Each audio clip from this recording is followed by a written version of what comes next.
Hello, one more time to English in Pixels. This is Kid Martinez, and today we will continue our journey through the consonant sounds and combinations of English.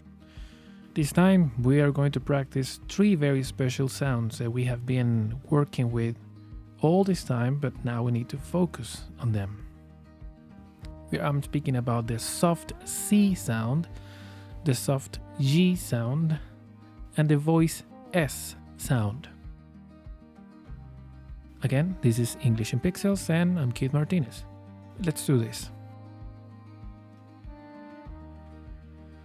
Okay, first we have the soft C sound. Now, going back to the first series of this whole phonics series, the soft C sound is identical to the S sound, to the S sound. Okay?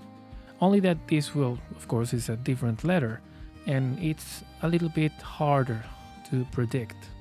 Okay, there are certain rules, but this series is about practicing, not about focusing on rules. If I were to explain the rules or the generalities about this sound in particular, of all the sounds in particular, you will be more worried about following the rules than it is just to feel the language. That's one of the aims of this particular project, is for you to feel the language, to get used to the sounds, to familiarize with them, in order for you to be able to understand them and go deeper than that. If I were to tell you the rules, then you will only focus on following the rules, and it will probably cause you even more anxiety that it already causes you. So it's better to avoid it. Okay? Just the only thing you need to know is that sometimes the C has a hard sound, that is the k sound, and sometimes it has a softer sound, which is similar to the S sound of the letter S. That's all there is. Okay, so the soft C sound is present in words such as rice, city, ice, mice. Perfect. Remember that when we are practicing the words, you can repeat after me, so you can practice also your pronunciation. Perfect. Then we have the soft G sound. As you know, the letter G has a soft and it also has a hard sound. The hard sound is a sound we find in words such as gate or garden, the G sound. The soft sound is J, and we will find it in words such as, please repeat after me, giraffe, orange, giant,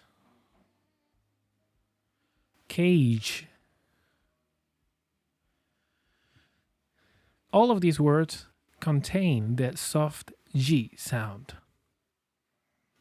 Finally, we have the voice S sound. Now, the funny thing about the voiced S sound is that sometimes it sounds like a normal S, and sometimes it can sound like a Z, depending on your intonation, depending on the locality and the accent, and yada yada yada.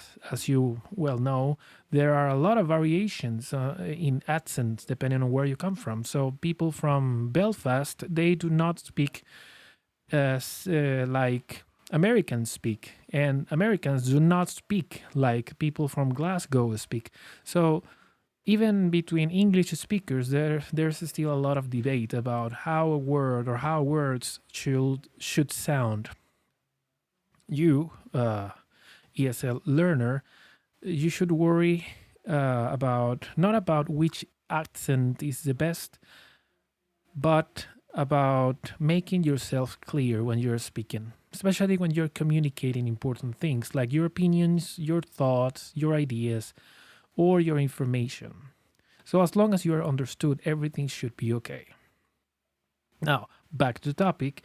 The voiced S sound, again, sometimes can sound like a Z, sometimes sometimes it can sound like a normal S, like Z, like Z, well, that's it, sorry, like S, that's the sound, S, like a balloon losing air, S, the S sound.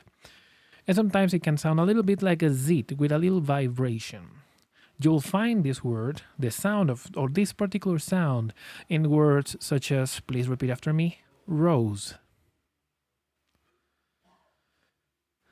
jeans, cheese, legs. Perfect.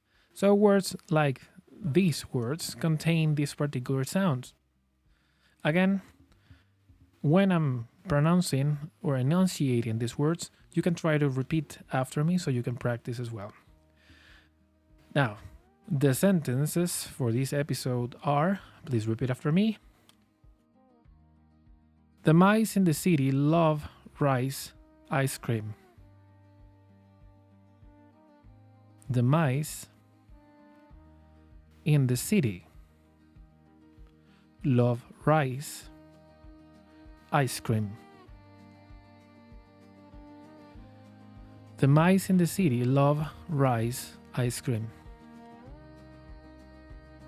Perfect. Our next sentence is George the giant has an orange giraffe in a cage. George the giant has an orange giraffe in a cage. George the giant has an orange giraffe in a cage. Perfect. Our final sentence for this episode is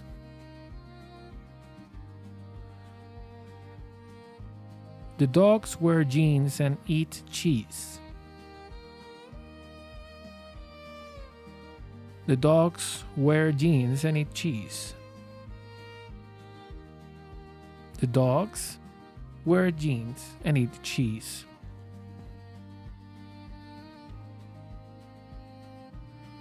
Perfect. Those are all the sentences for this episode. Remember that you can re-listen to this episode as many times as you consider necessary. All this material is made for you. So you can practice and practice and practice. Because practice makes perfect. If you like what you heard, please like, share, and subscribe. If you didn't like what you heard, I thank you for listening this long, and I hope to see you in the next episode.